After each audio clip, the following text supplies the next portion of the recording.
Ready? Hey, Bobby, welcome to Mass Construction Show. Hey, Joe. Thanks for having me. So I would say you could be, actually, I've had Anisha Simpson. I'm just thinking off the top of my head here. Anisha Simpson from Youth Build. She was a carpenter.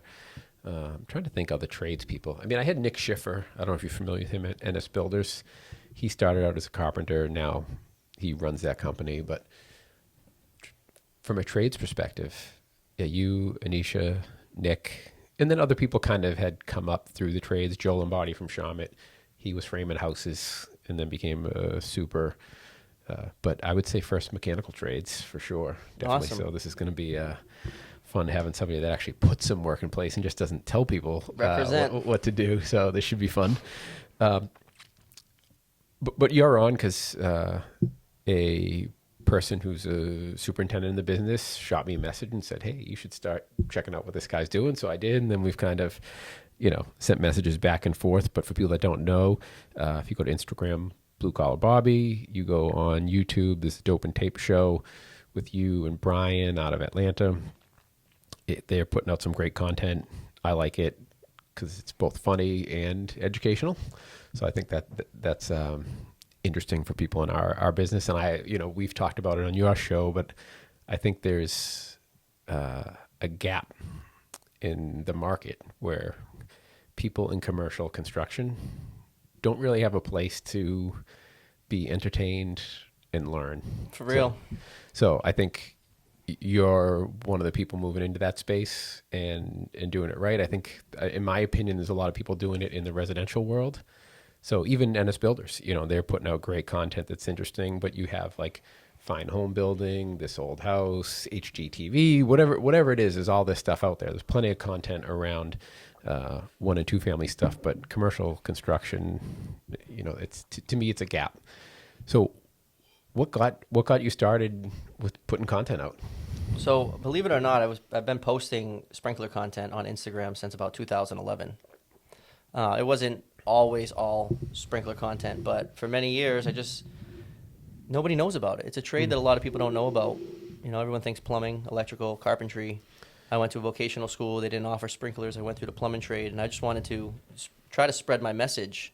It really didn't start catching on until last year. I linked up with a guy on Instagram, Sprinkler Life, where he shares all sprinkler fitters. And I was trying to link up with them, and now we're all just tagging each other, and you got a lot more sprinkler fitters posting online than you ever had before. Yeah, it's a big network. And it's funny that you talk about, 2011. I'd have to think back when I started, but I didn't start out to do this.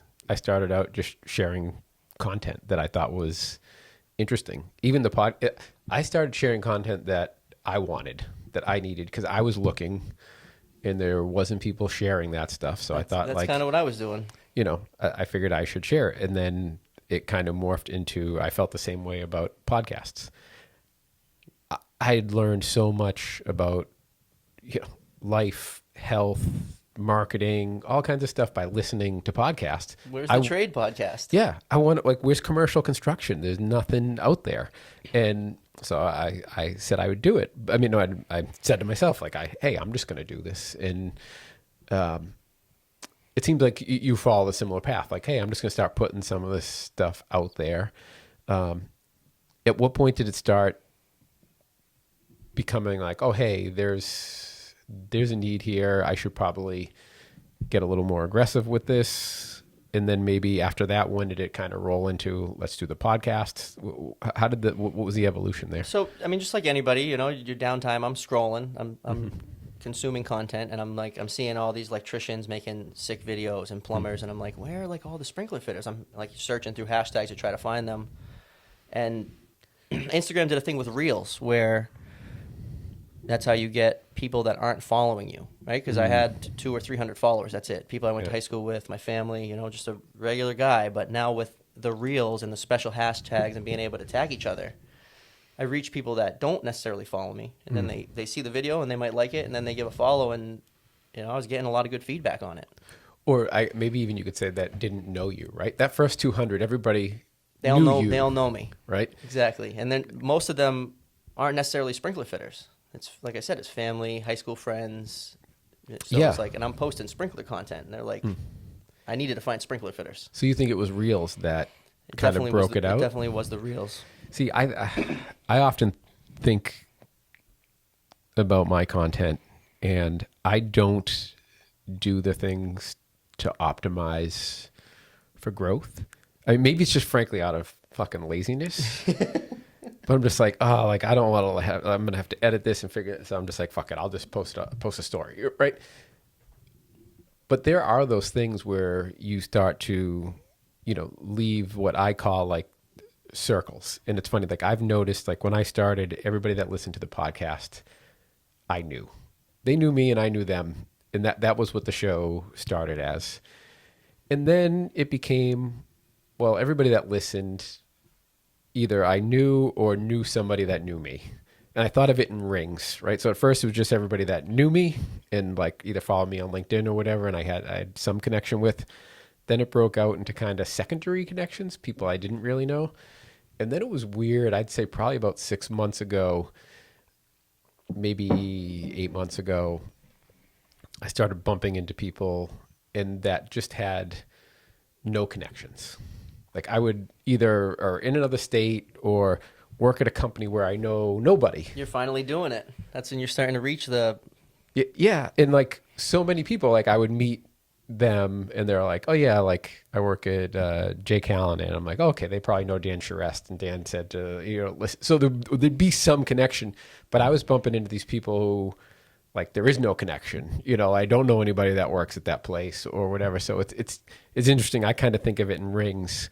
But yeah, I mean, your Instagram growth became pretty quick there. Not that you're like gigantic, but from a growth standpoint, you seem to be growing pretty Really, most of it fast. from, say, October of last year to now. Yeah. And Maybe a couple thousand. yeah. And you think Reels, TikTok is good for that as well? At first, getting more than those original 200 or 300 was reels, and then it turns into you need to engage. You need to engage the people that are, watching and liking and Yep. DMing you. You can't just let those DMs sit there. 1,000%. So, yeah. and it's also, again, you go back to consuming. To be a good creator, you have to consume. You have to see what's trending, and you have to be looking at all the things that are trending and commenting on them, and also liking those, and that helps boost the algorithm. There's all these little tricks.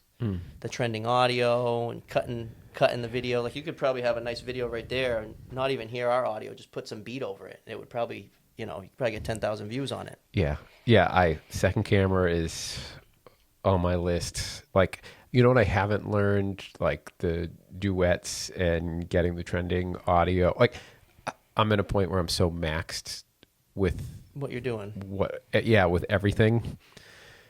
And sometimes it stresses me out because I sit there and I know I'm like, there's all this low hanging fruit that I'm not even grabbing. But what can I do? You know what I mean? It's like I need to do my work to pay bills. Yeah. So I'm in this like pickle, and there's a bit about, I mean, you could say that, okay, well, maybe I should be like working harder or more efficient, but like I'm so efficient. Yeah. And I'm getting so much done already. Like the answer is not squeeze more, Do more. out, right? Yeah. Like that's not the answer. Right. But yeah, I think you're right. Like that type of stuff, it's a great idea. I should have just. For you, what I would recommend is just take a 30-second, I would just screen record yourself, wherever you post this, of something that seems compelling. Give them 30 seconds of it, and then post that on Instagram and say, if you want to hear the rest of this conversation, Yeah. go watch the rest of the show. I am doing that. I'm doing that on Instagram. I'm doing that LinkedIn, and that's worked great. But I don't want to rest on my laurels and say like, okay, set it and forget it. This has been working. Yeah. I'm going to keep doing it because it's still working. Yeah. But I love the feedback. I love the idea of just putting that, with music in the background, and even if you're just playing it on like 2x speed or something like that, us chit-chatting with the music going That's in the it. background, that would be great. Maybe I'll try and do that with You could. the video just from the straight on camera. Yeah. So now you talked about this plumber stuff and electrician stuff. How much of the interest you're getting in growth is a little bit of not that your content isn't good, but is it also like a byproduct of it's such a little niche? I think it is. Yeah, like I say this thing about like you see niche communities and how they become really passionate because there's not many of you. So if you find people that are into that, That's what I mean. you're like an instant. You try to find a sprinkler page on any of these social that are posting every day of just normal, mundane sprinkler tasks that we all do. Like you don't see anyone running the machine. I post a video of me running the machine. It goes wild. Every single sprinkler fitter runs that machine. Yeah. I often use the analogy, and the people listen a lot have probably heard it a couple times, but I feel that way about cigars. If you go to a cigar bar and you sit down and you're watching a game or whatever, not even a bar, just a lounge, so they're not even serving booze, 9 times out of 10, you will have a conversation with somebody around you. Right? And even in the day and age of people staring at their phones, you go to a cigar shop, you talk to the people there. If you go to a restaurant and a bar, if you started talking to the person at the table next to you, they'd look at you like, you'd be like, this is okay, dude, like I'm trying to, I'm here with it. It's true. But you have this bond because nobody else really does it. And you might be like, oh yeah, what are you smoking or whatever? And then you start talking about the game or whatever. And I've had more conversations, and it's such like it's across like a really wide spectrum, guys that are like wealthy business owners, people that are driving Uber, every ethnicity. It's like if you look in a cigar shop, it's quite diverse. Like for whatever reason, I think. So I noticed like within the cigar world, like it's a diverse group of people, both ethnicity, income, age. What they do, age. Like you've got this whole mix. And it's all these people just from all over the spectrum. Politics is, all over the map. But they'll sit down and smoke cigars, and everybody will talk. And it's great. I don't see that anywhere else. Yeah, it's like that's a dying thing, just communicating with random people. Yeah. And I bet you, like, if you were out somewhere and, like, another person was a sprinkler fitter and you were hanging out, you guys would start talking. Yeah. Right? And there would be, like, an instant bond that I don't know if that's there for a plumber or a carpenter. Is that fair? Yeah, almost. It's just there's a lot of carpenters and there's a lot of plumbers. They're very important. But Yeah. there's so many of them because that's what everybody knows about. Like people, they say as if you're a teenager, I'm going to join a trade. I'm going to be an electrician or a plumber. Like no one in high school is saying I'm going to grow up and be a sprinkler fitter. Yeah. 'Cause they don't even know it exists. Yeah, or an insulator. That's what my dad was, Yeah. right? Like, yeah. Yeah. So that's what I mean. It's not that you wouldn't have a bond with a plumber, or if you were an architect, you wouldn't have a bond with another architect. Of course you would, but it's more niche. So it's more rare to bump into somebody. So I think there's just a little bit more of a connection. Yeah, for sure. And I have plumbers that follow and support too, because it's all pipes. We're all using the same type of tools and we're all sharing different tricks. I learn tricks all the time from plumbers that I could utilize in my trade. Yeah, and frankly, go one step further, it's all construction. It's all construction. I'm never picking up a fucking tool during my day. Most of the thing I'm picking up is a book, right? But I'm very interested in what you're doing, right? I'm fascinated by it. I want to watch it. I want to ask questions. I've talked to you about wanting to do content, and that's more educational, which we should talk about after this. Thanks for watching. Yeah. So I think there's definitely that piece. And you would say your audience is predominantly sprinkler fitters, but obviously branching out. What was the driver for moving from, okay, I'm putting out Instagram content or TikTok content to, let's do a podcast? Just like you said, I listen to, I don't want to say every single one, but I've listened to almost every single Joe Rogan. Mm-hmm. I've listened to just countless podcasts. I like Dr. Death. Like I went through a bunch of different. I don't know him. Who's Dr. Death? It's just about like a psychotic doctor he made it through all doctor school, and then he would go in to do like a simple surgery, and he'd be doing all kinds of other things to hurt them. And so it's more like a story versus an interview. Okay. And then so like you said, once you listen to everything, you're like, oh, I listened to that. Oh, I listened to that. Should I listen to this again? I was almost going to listen to Dr. Death again. It was so good. And I'm like, well, let's look for maybe there's some pipe fitters on here.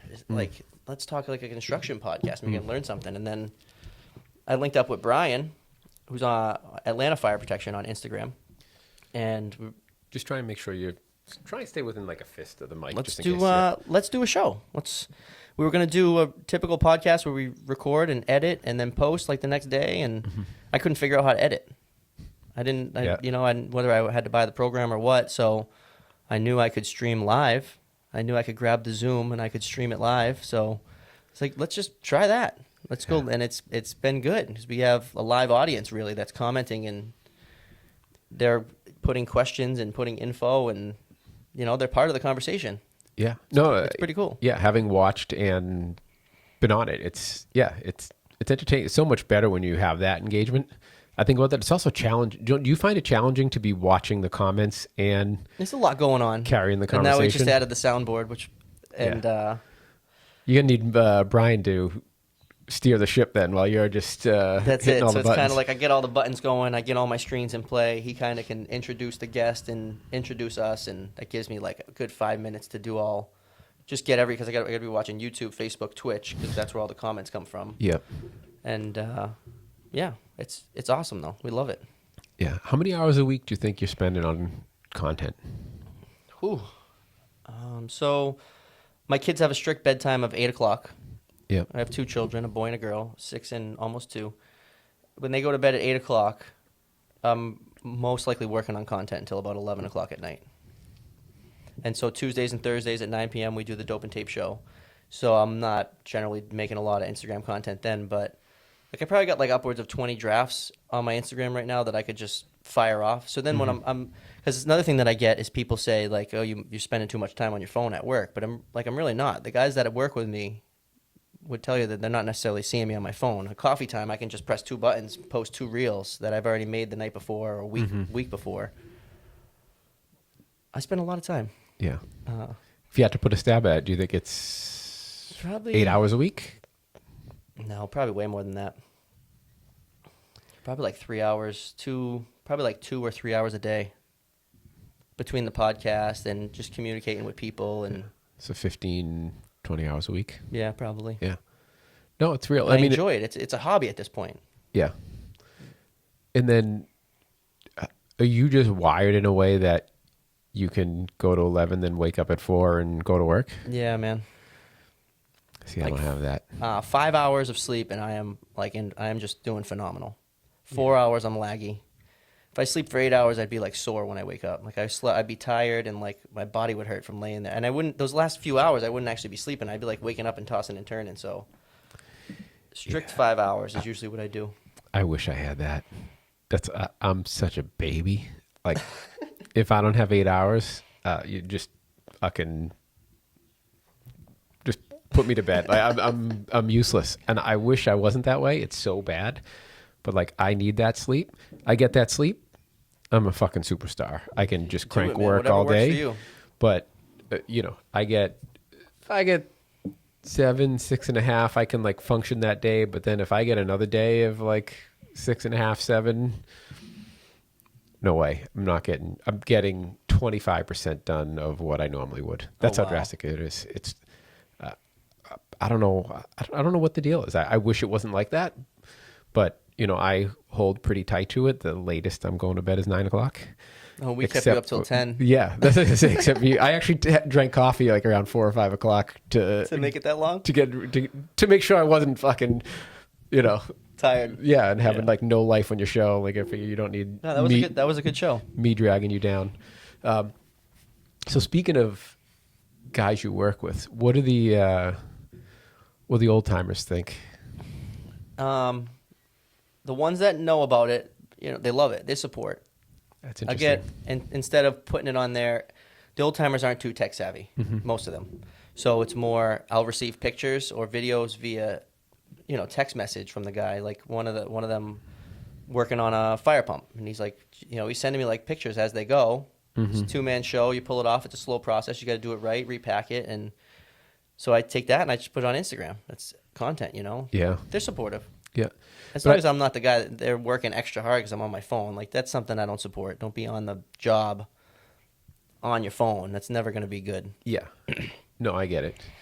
But are there even guys that you work with that are just like, even if you're like doing on your lunch break or whatever, and you're looking at it and they're going like, what are you doing? What's that shit? Like, there's got to be some of those people that, I mean, I even deal with people that are like what are you doing? Like, why are you putting all that stuff out there? It's a waste of time. You know, Yeah, like, I'm not getting any of that. no. Every now and then you get a couple haters Yeah, on like a viral video, but there's just people that don't know me. But the people that know me are pretty supportive. that's awesome. I'm glad to hear that. I'm surprised to hear that. I would think, you know, even just because, you know, like you said, like a lot of times I could be doing my work and just like, okay, well, I'm just going to take a picture of this or video of this and just stand up your phone and That's let it. it record you, you know. I'm surprised people aren't like, what are you doing? Why are you recording what you're doing? But They won't even. If I have my phone propped in the corner, a lot of people don't even notice. And I yeah. start and stop the videos from my watch. That's how you do it. I can start, stop, zoom, all from my watch. I can make sure I'm in the frame. I like that The Apple Watch is very helpful with content. with the content. Okay. Anything I'm missing as far as content goes? Because I do want to ask you, I would like to move on to some technical stuff, but anything else you're doing you feel like you're getting good traction with? Or I guess probably another good question to ask is, where do you think it'll go? I I don't know know. it's a really hard question. I couldn't answer it I'm myself. I'm really hoping to find a younger demographic that will be intrigued by doing sprinklers. You know, we have a lot of old timers that they they're been running the trade for a long time and they're going to retire. We don't necessarily have a lot of young people coming in. It's tough to find an eager 18-year-old that wants to show up every day. Like, you don't have to be the best mechanic. You don't have to know anything. Just if you show up every day, week after week, you'll slowly be at the top. Yeah.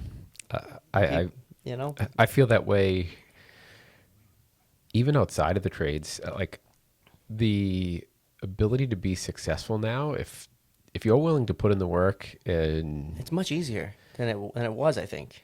yeah, and I think some of it is just demographics, right? Like, I'm Gen X.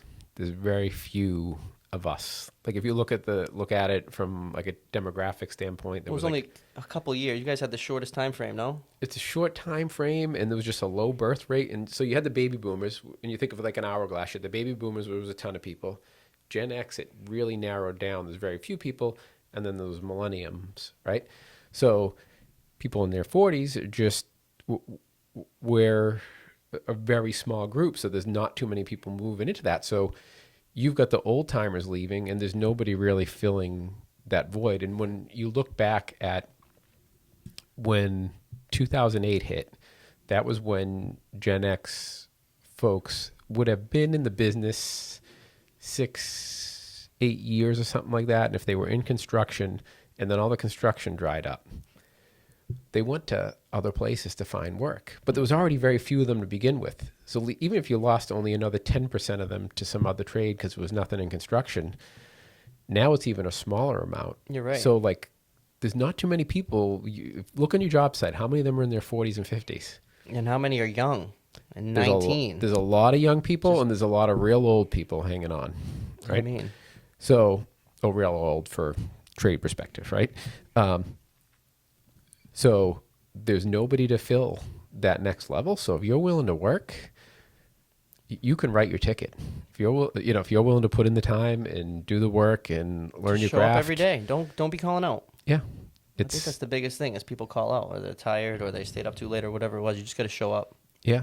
And man, you can write your ticket no matter what you're doing, Yeah, trades or otherwise. it's true. I think there's a really good opportunity for people that are willing to do the work. And I think people that listen to this show are, I always say it, and even people that like follow the website or the content, are just people that want to be better at what they do, right?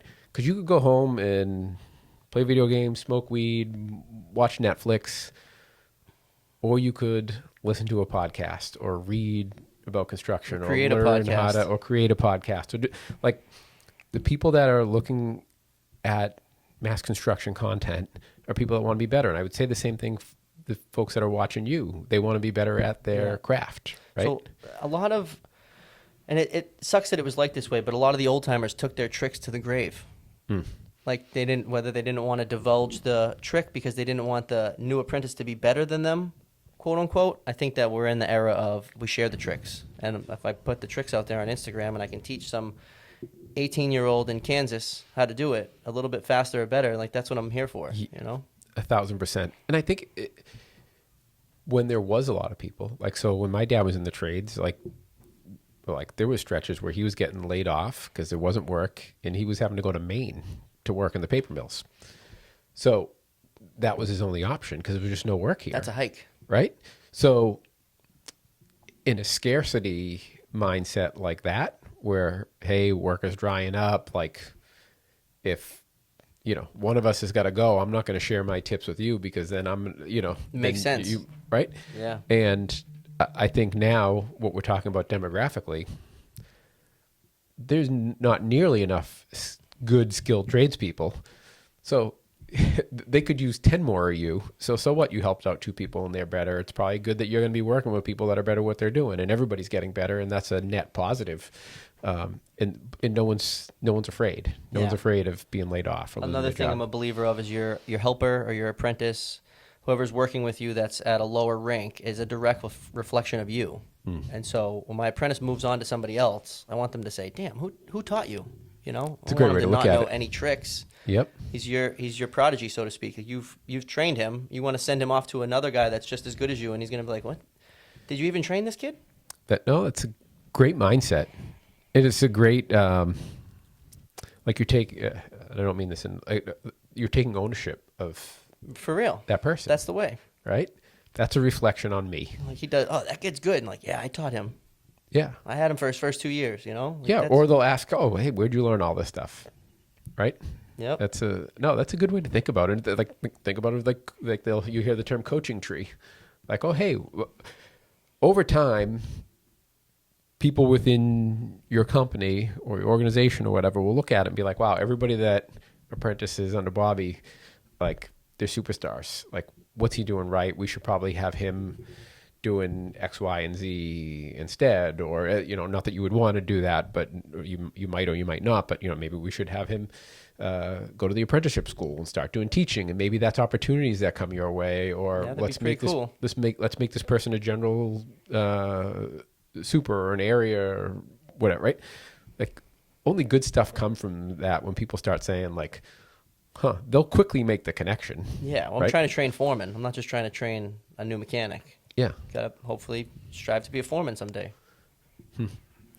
Great perspective. I think everybody should be thinking that way. It's like thinking beyond yourself and being like a protectionist, right? And just, okay, I'm going to keep this stuff to myself, and I'm going to keep my job and do it, protect my. It's like playing offense versus playing defense, right? I think if you're good at what you do, you can share the tricks, and you'll probably still keep your job. Yeah, I feel the same way with like the social media content. A lot of people that I know, I realize that's what you're alluding to it both on social and in the workplace, right? Yeah. When you're directly, physically in real life teaching an apprentice. But same thing. So many people say, "Oh, I don't want to put that out there. They'll learn our secret sauce." It's like, there's no fucking I get secret so many sauce. DMs of "Thank you, I've never knew that. Yeah. I just learned something." Yeah. A lot of support. Yeah. But from a company perspective, there's no secret sauce, right? Like there might be good tips and things like that, but everybody's so afraid to like share their information with the competition. Not everybody. There's some people that are out there, companies that are out there, and that's the way they think. But I think in the long run, you only hurt yourself by not sharing and making everybody else better. At least that's my opinion. From a technical standpoint, moving away from social media, what could superintendents, my old job, do to set up sprinkler fitters on their jobs for success? And I like this because we're turning the tables, because I'm so used to hearing from the CM, the GC side, like, oh, only if they'd frame it this way, or only if they'd have more not sprinkle, any trade, right? Is that you're always hearing what GCs want more from the trades? Yeah. But what do the trades need what does the sprinkle fitter need from supers and GCs? So for me, I just need like I'd like a week's notice for a shutdown, for a sprinkler shutdown. Really? I'd like a week's notice. Could you tell me why? So like just so I could put it on my schedule. I work at a lot of different places. Supers sometimes will just assume that they could just call you the day before.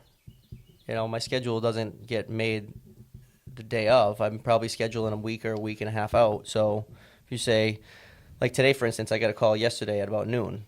oh, I forgot about the shutdown. I need you at the hospital tomorrow. And luckily I was able to pivot a couple things to make it there. But I was like, hey, don't let that 1 week thing slide. Because what if I had obligations to be somewhere else? I would have had to blow one of you off. Really just planning. Keep the sprinkler fitter in on the planning. But why shutdowns versus anything else? Well, like, hey, I need you to come start laying out mains on this job, and they give you you want a week's notice for that too, right? That too. Like, hey, we're going to need you in the beginning of such and such month to start doing the install. But for me, I'm usually doing, and I should have started with this, I'm doing day work. So when I go into a job, I generally have to drain the sprinkler system. I'm relocating heads or removing a branch line for duct work. So to just call me the day before and say, hey, I need you to come do some, do I have the material? What am I doing? Do I have the heads? Do I have the elbows? Is there trapped water? Like, if I had that week's notice and I had a short day one day, I might be able to swing by and verify I have everything.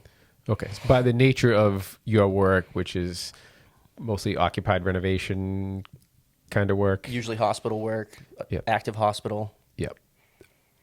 sensitive areas. Yep. So even if you're, okay, hey, I need you to come turn these heads down, that's going to require a drain down. Right. Right. So that you'd say, let's Just give me that week's notice. Because a lot of times they're putting these shutdown requests in. A lot of times in Boston, I'm not doing the drain. There's a hospital engineer that spins the valves. They shut it off and drain it, and they do the fill. They get their 5 days notice to put on their schedule. So basically my rule is that if you're notifying them, just notify me too. Okay.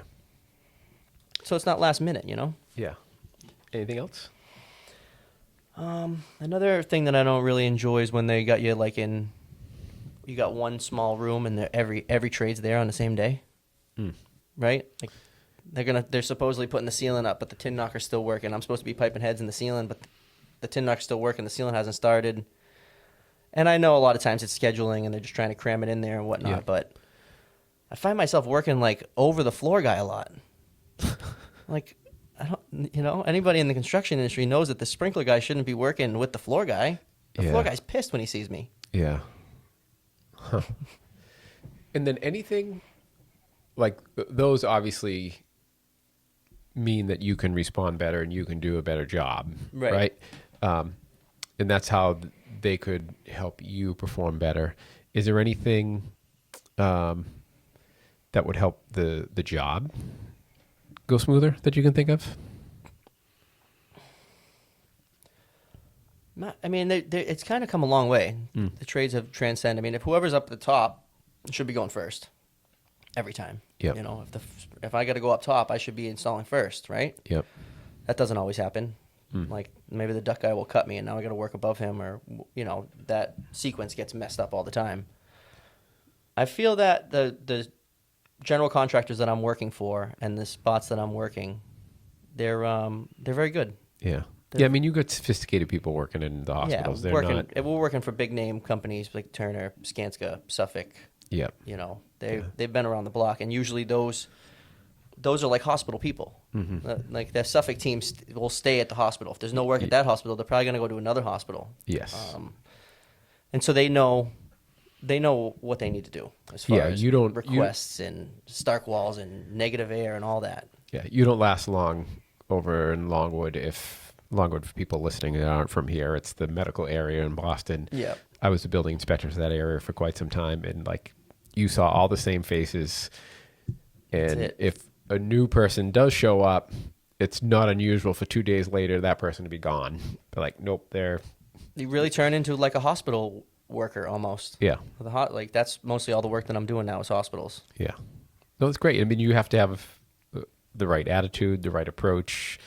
You have to be diligent. You can't, you're not working on a wide open site with nobody but construction workers around. And, You could have a sick old lady right on the other side of the stark wall. Yeah. Listening to you curse and swear at the pipe and whatever. You just got to it takes a different type of attitude. Yeah. No, for sure. And you got to have patience, right? Where you can get all set up and they'll be like, okay, you know what? Can't do this right now. You got to break it all down. You can't be like, what the fuck? I just spent 4 hours and I just got... You just say, and typically in that situation, the GC's cool. Like, hey, we know that you're screwed. We'll sign the ticket for your day because we know you didn't get anything done. And like, that's another very good thing. If they know that I can't do anything and it's not my fault, then to at least pay for the time so I'm not losing it on the contract end. Yep. No, that's great. Similar kind of question, but specifically around impairments. What are some of the things people should be looking out for when it comes to impairing a fire protection system? The distance the heads are from the ceiling, from the deck. Great one. So you want to be within... Typically, you want to be within a foot. It's a good rule of thumb. Yep. So you want to be within 12 of the deck, right? If the ceiling's coming down, the sprinkler heads have to go up. Yep. Now, I know we're not just having Massachusetts people on here. That's not a worldwide thing right now. That's really like a New England thing. Where they could go into a building and just take the whole ceiling down and they just leave the pendants there. And the fire department out in Kansas doesn't care. And then once the ceiling's up, then they relocate it. Whereas, and I could go into a room where they're taking the ceiling down. There's only 2 heads. I got to spin those heads up so they could do a week's worth of work. And I come in the next week and spin them back down. Yeah. What's interesting about that is the only thing the code says is that you can't impair the system without the permission of the fire department. So a lot of people will ask, because I'll write impairment plans, they'll say, well, what do I have to do? Like, well, there's nothing in the code that says what you have to do. You just have to ask permission. And that's where the impairment plan comes in and say, okay, we're going to do X, Y, and Z. We want to remove the sprinkler system and put heat detectors. We want to upturn the heads, pull out all the smoke detectors, or plug out the smoke detection system, bag them, put upturned heads. There's lots of options the way you can do things. And like to your point, even fire departments in Massachusetts, some of them are fine with you leaving the pendants in just as long as you have heats. Yeah, if you get out Central Mass or Western Mass, yeah, for sure. Yeah, and I think the important takeaway is the minute you remove those ceilings, you've impaired the sprinkler system. Correct. The basics of it for people that are listening might be saying, well, why? What does taking a ceiling out have anything to do with the sprinkler system? That ceiling captures the heat. And as Bobby could clearly tell you, the head goes off at a certain temperature. So what are some of the temperatures of heads that you see out there? So that element is going to be sitting right at the surface of that ceiling, and it's, more times it's looking for 155 degrees. It seems like the trade's kind of moving towards 200 degrees.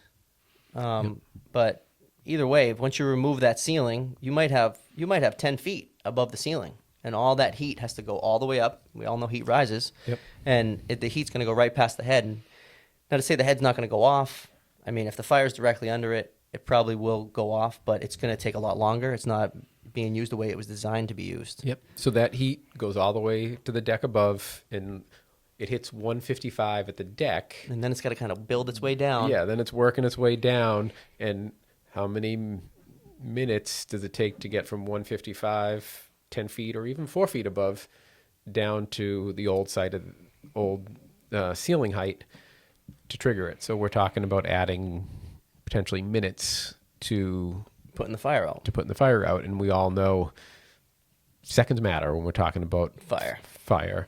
And it's designed for certain spacings to be able to either extinguish, or in some cases not even designed to extinguish. And that's where a lot of people get confused. Sometimes it's designed just for you to get out of the building. Suppress. Yeah. Yeah.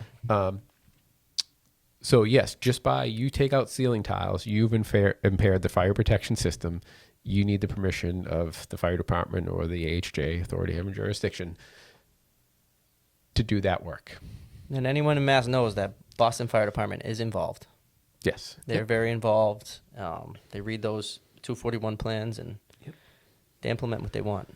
Yeah. Anything from a timing perspective on impairments? Because I know, I think it's 10 hours, but everybody says 8. You can take a system offline for 8 hours, and then it has to be up and running.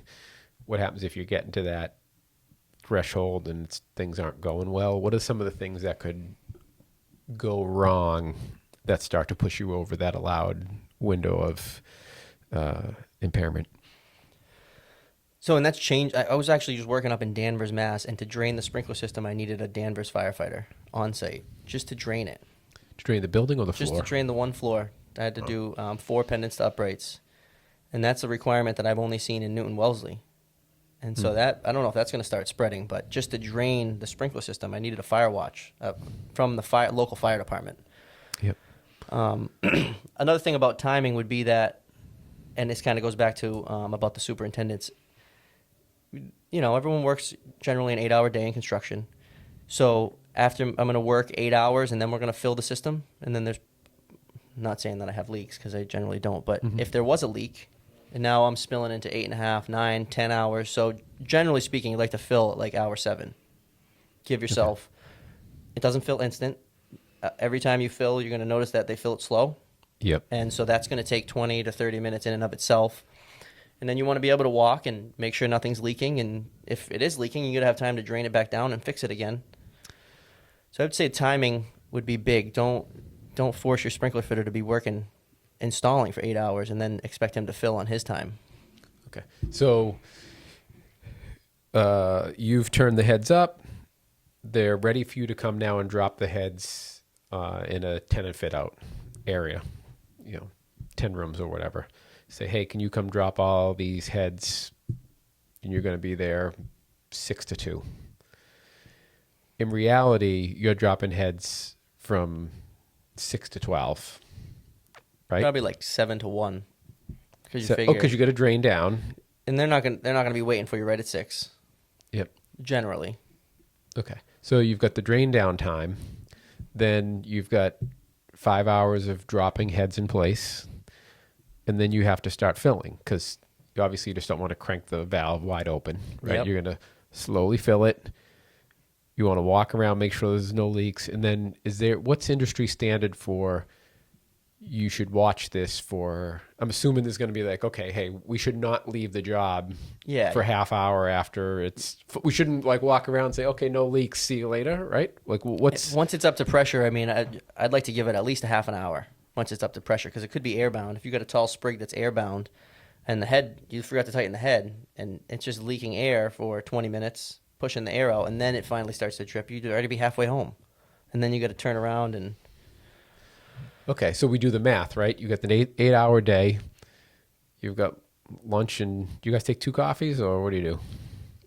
Local 550, we're supposed to take a coffee and a lunch. Generally, if I'm alone, I'm usually taking 1 break, just whether the fill is or whatever. But we should be taking 2 breaks, 15 at 9 and a half at 12. Okay, so 45 minutes off the top of that 8 for break. Yep. An hour in the morning to be able to get permission, drain it down. Maybe you're interfacing with the fire alarm contractor, making sure they're there and have the systems on. You got to make sure he's there to call the box out. So another thing that happens in these hospitals is the shutdown will just get canceled. I'll bring all my stuff in like you were talking, and there's just one entity that's not there. There's one piece of paperwork that was missed, and I'm there ready, and maybe they never scheduled the alarm guy. No, this so. You might be taking this for granted, but I'm thinking of a new person listening to this. Even if they're a PM and they're planning something and they're like, oh, okay, hey, yeah, we got, 6 rooms of heads. That's no problem. I've seen sprinkler fitters put heads in before. But if they're looking at a brand new job and they're not draining and filling, they might not be thinking about all this, right? So show up at 6. It's an hour between making sure, coordinating with the fire alarm contractor. They're there. They've called the box out. Setting up your machine. You got the permission from the building to go ahead and start taking the water out of the system. Locate the valves. Yep. The time for all the water to drain out. So you're losing an hour there, 45 minutes for break, stopping early to fill. And then God forbid there's a leak. Add more time on there, but time an hour to fill, half hour to walk and wait to make sure there is no issue so you don't have a catastrophe later on. You're looking at what, 4.5? There's a lot of variables. 4.5 hours of turning heads down. Yeah. So you go from your mindset from, okay, if a person spent 8 hours dropping heads, how much can they get done? No, it's not 8 hours of dropping heads. It's 4.5 if you're... That's what will happen is the superintendent might be on a big job where they're installing a new system that's never seen water. And so You know, a sprinkler fitter could do anywhere from 10 to maybe 20 heads each, depending if they got to hang them or how close it is or whatnot. And then that same super goes to a job where you're working on an active system, and he's still trying to think that you're going to get 20 heads done. Yeah. I mean, you got to unload the van, set up the job, drain it. You still got to fill it, load the van back up. That's all considered work for me. Yeah. Yeah, no, like your productivity you're looking at is just a completely There's a lot of other different game. Yeah. Yeah. And then never mind, now you're working around So many people. so many people, ceiling grids. And with the strict 241 plan is that if I'm piping pendants, well, there's got to be a ceiling guy right on my ass putting those tiles in. Because at the end of the day, wherever I get the pendants done, he's got to have the ceiling completely whited out. Yep. So you're working right with the ceiling guy. Usually going to be an electrician there putting in his lights. Yep. It's a challenge. That's hard to pull off. And the poor floor guy. Yep. And then another thing the supers will say is don't spill a drop. It's like, I don't know, man. Have you ever worked with a sprinkler guy before? Don't spill a drop. Nice. So here's where I ask you to take your crystal ball out and it not be right, but over the next 2, 5, 10 years, you don't have to, whatever you feel comfortable with. What do you think we're going to see more of in the industry? And what do you think we're going to see less of in the industry? Oh, and you can pick one or the other. You don't have to do them both. You can do Yeah. you can do both. You don't Great have to do question. I think something that we're going to see more of might strike people by surprise, but with the world changing over to electric vehicles and the lithium batteries in those vehicles, and what? They're charging those vehicles in a parking garage that has a water-based sprinkler system. And if you have a second in your day and you want to go to Google and type in lithium battery fire, with firefighters trying to put it out, it doesn't go out. Water does not. And they shut the water off, and what happens? It sparks back up. So something I think is really going to transcend in the industry is that we're going to need foam systems inside these garages. Anywhere you have a electric vehicle charging station is probably going to need a, firefighting foam to suppress that fire. What are the parking garages in Boston? They're all under a building, right? Yep. I think that's going to be big. And then I think I was talking to you about the 241 plan and how we're going to need temp sprinklers active. They say you got a 40-story building that's going up and the iron workers are on 20. I think you're going to have sprinklers like on 18 or 19 active heads before any trade can go up to that floor and before the iron workers can go up to the next level. We need more sprinkler fitters to do that. That's a lot of work. Yeah, which you don't have. Like it's like how many sprinkler fitters are on most of your jobs? Yeah, we've 2? talked about this. Very, very few. And even like from a local perspective, We're small. If you look at how many, it's the same territory, right? You look at how many electricians, carpenters, plumbers, whatever other trade there is, and then sprinkler fitters. You guys are what, 1/10? Maybe 20? I don't know the exact numbers, but I think that our local is under 1,500. And I want to say the 103 in Boston's got like 20,000. Yeah. Right? Yep. Rough numbers. Yeah. So that's... You see 20 electricians on a job, you're probably just going to have 2 fitters. Yeah. Yep.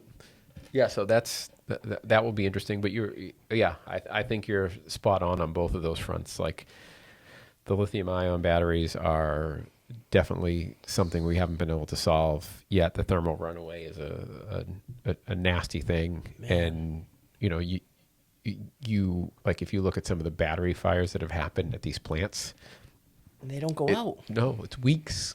They're sitting there for weeks because even talking with Lieutenant Towski out in Cambridge, they had a place where there was some battery fires where they were testing things, and they ended up having to just put the batteries in buckets of water and just leave them in buckets of water for days until they had basically run themselves out.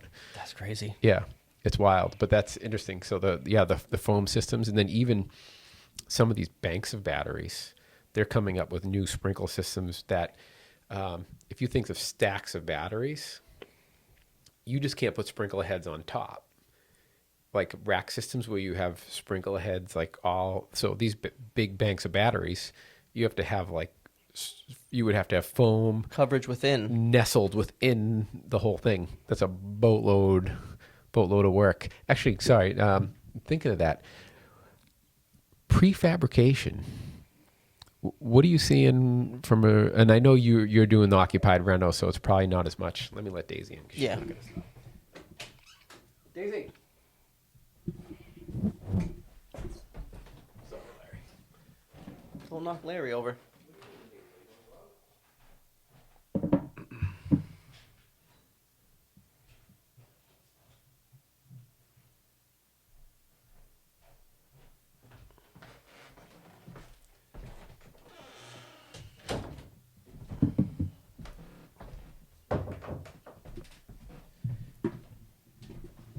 Yeah, so I've seen, pipe fitters, electrician, everybody getting on the prefab bandwagon because it's working. The off-site construction is really helping. I haven't seen it from a sprinkler's perspective. Are you guys doing anything with prefabrication? I know it's not your world because you're more the occupied reno, but are you familiar at all with? So I was able to dabble in. I ran a big job for a hospital that was local. It was a 3-year project. I was the general foreman. That's another thing that started the social media. Not to pan away from your question. No, but go for it. Yeah. as being the general foreman, I was just taking pictures and videos of everything because a fast-paced job, you test it and they close it. You Well, test it, they document close everything. it. So the documentary. So then the job came to the end. I have all these cool pictures and videos. And let's post them. Use them. So what was the question? Prefabrication. Yeah, the prefab. So sprinkler for me has been prefab, I think, longer than anybody. It's just not, you don't really consider it prefab, but everything on a sprinkler system on a new install is it's literally A, B, C, D. You put the pipe going this way, the outlets are already welded on. So for us, that's prefab. But you're more referring to the plumbers will come in with the whole bathroom on a rack. Whole rack. And just Yeah. put every one of them in. We're not necessarily doing that too much. Like our fire pumps come, ready to bolt up. And you still cutting pipe on site, right? Yeah, for the most part. It depends. It's all about efficiency. If I have the apparatus to cut it, is it going to be quicker just for me to cut it and fix it, opposed to calling the shop, finding why it's screwed up, getting a truck to pick it up, have them fix it, and send it back. Excuse me. So it comes to an efficiency standpoint. If something's wrong, which there always is something wrong, Yeah. I generally like to just fix it myself. I think it's faster. Document the time and just fix it. Yeah.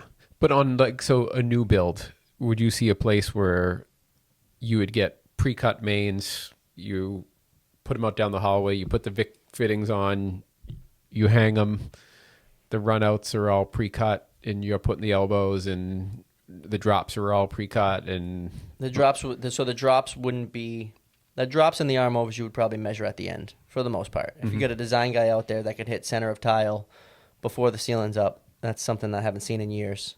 It's always off a little bit, but the mains, the branch lines, the standpipes, and sometimes the arm overs. What we'll do with the drops is you just order the drops a little bit long, so you already have the threaded piece, and then you just put the head on it and cut it back. okay. So you're not threading on site. Do you thread much on site anymore? So in the van, doing my day-to-day work, I try not to pull the machine out of the van. But yeah, if you got a big job going, there should be a couple machines. You're threading, you're grooving, Nice. making And it work, or fitting it in. Yeah. You like what I like what you did there. And grooving is when you're grooving the pipe for the Vic fitting, or Yeah. Yeah. Okay. All right. Well, this was excellent. This I was. love it. I think people that are listening are going to like this because this is something we don't typically do. But I want to start doing a little more of it. I've got Yeah. a buddy of mine that is he was in the trades, not a union guy, but just did a lot of different things, kind of like an all-purpose kind of trades guy. Now he's working for a GC, and he always messes with me. He's just like, "You gotta get the blues on. You gotta get the blues on." So I think we're gonna do a little more of that because the whole reason I started this, and if you listen to day one kind of podcasts, I always talked about when I was in the business, I got handed a set of drawings and said, "Here, go build this." But I always wondered, what went into this? Why is this building an office building and not condos? How'd you get the permit? What you hear the stuff about, oh, you gotta cut a deal with the city, and there's this stuff called linkage money, and what do you have to do for the neighborhood, and and design. Why is it 40 feet and not 60 feet or 20 feet? Like this, Yeah. like, and then, like, coordination, like what's happening in coordination? How does that, like, there's so much stuff in the construction process. Well, what does the contract look like? You know, I was a super, so like I would get the contract. I would mostly get what we called like Exhibit B, which is kind of what each trade owes more or less, or owns on the job site.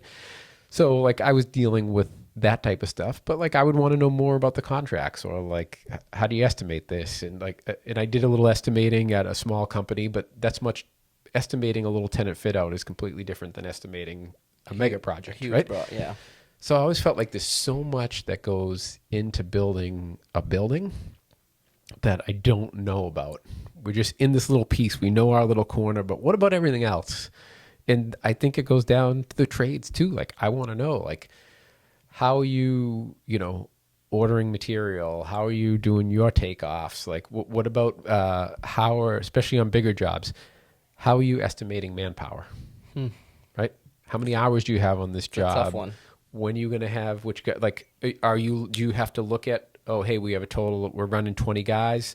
How many guys do we have on other jobs? And do we have to see, do we have too many jobs going at the same time? And now we're not going to have enough people. And we're going to have, like, there's so many fascinating things that go on in construction. And my hope is that this show can give people a peek into all those different areas. And and the trades are part of that. Trades are obviously a huge part of that. That's kind of a dumb statement, but yeah, I mean, I think people want to hear from an estimator, a sprinkler fitter, a CEO. Don't you want to know? Yeah, right? I do. Yeah. I do. You know? In our show, we don't just do sprinkler fitters. I mean, we had you on, but I'm also something in Mass that I don't dabble with is fire alarms, because Local 103 does their panels, and I don't do fire extinguishers or gas station sprinklers, Ansel systems. But there's people out there in other states that do it all.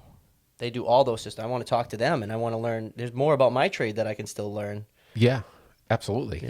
Right? But I think construction in Boston is a well-oiled machine. I think you come from anywhere around the world, and you just go to that job site and you look at that dock, and like the plumber's truck pulls out, and the electrician's truck pulls in, and you got to sign up for dock time, and It's an impressive operation. it really Yeah, is. people. A lot of bodies involved. Yeah, people think of construction as a dumb industry. It's just really so not. far from the truth.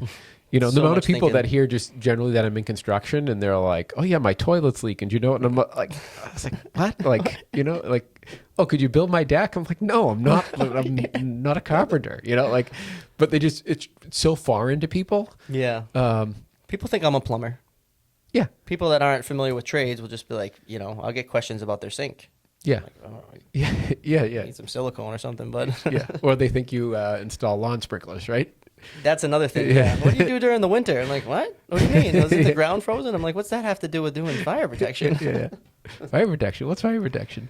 But yeah, so that's really like what this show's about. So I think it's great to continue to get more perspectives. I'm excited to see what you keep doing.